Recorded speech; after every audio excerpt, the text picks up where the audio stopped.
Thousands of years ago, in the harsh world of the Ice Age, Tar was becoming a man. There were no games and no indulgence here. Each day demanded strength, caution, and knowledge. Without them, survival was impossible. This is the story of how a Neanderthal boy turned into a hunter, of what it meant to be an adult in an age when a single mistake could cost a life. Neanderthals didn't have formal rituals of remembrance, like later humans, but archaeological finds, including ornaments made of bones, teeth, and shells, suggest that personal objects could be preserved as symbols. This may have been a way of coping with loss or marking a connection. At El Cidrón Cave in Spain, teeth have been found with signs of deliberate modification. That's not an accident. From that moment on, Tar began spending more time with the men. He silently observed as they threw spears, checked traps, and repaired stone tips. There was no formal instruction. He simply did what the adults did. If someone went to fetch water, he followed. If they prepared gear, he tried to replicate it. Mistakes weren't encouraged.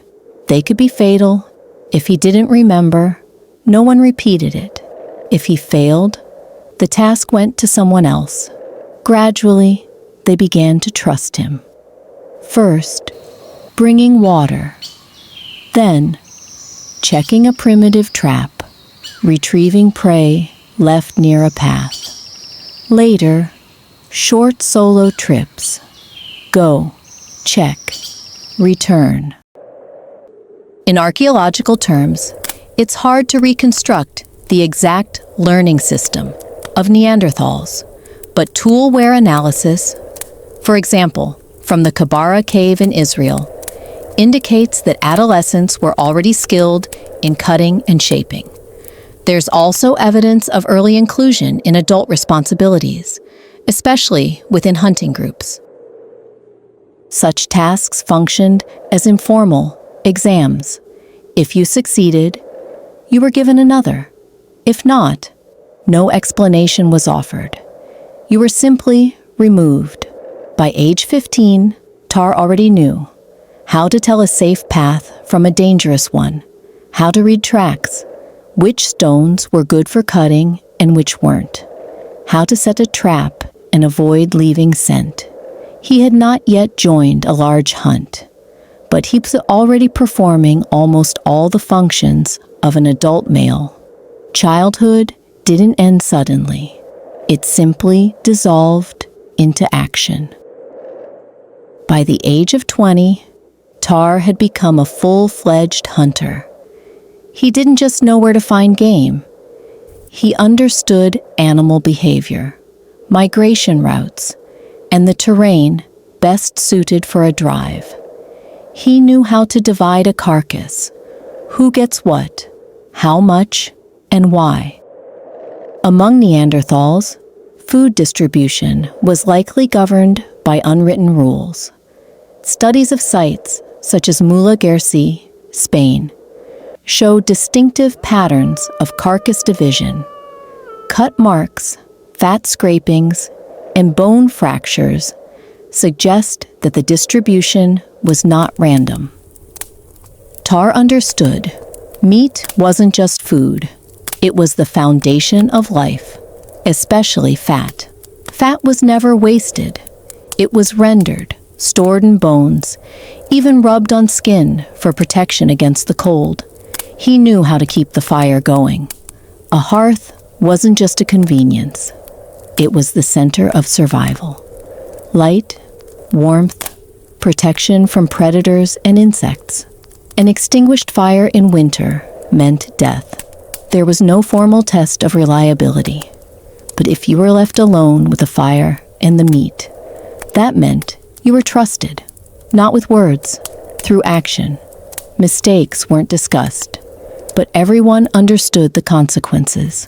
A delay on the hunt, and the group might freeze. A forgotten trap, one less meal, a fire gone out, a lost life. At sites like Shanidar, Iraq, numerous hearth remains have been found. Their structure and placement suggests that fires were maintained steadily and systematically. This points to the presence of firekeepers and shows that maintaining the fire was a critically important skill. No one marked the transition to adulthood. No words, no rituals. One day, they just stopped reminding you. You understood it yourself. Now you carried part of the responsibility. No one said, "Now you're a man." They simply stopped helping. No more explanations, no more prompts, no more waiting. You were part of the group, or you were dragging it down.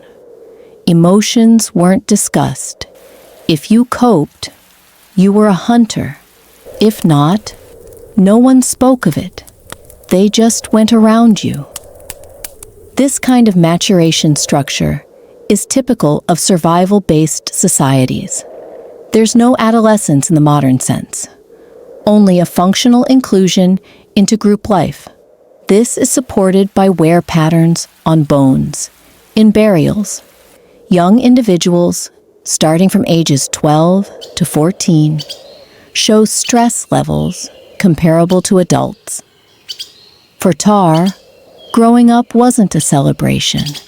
It was a shift from receiving to giving.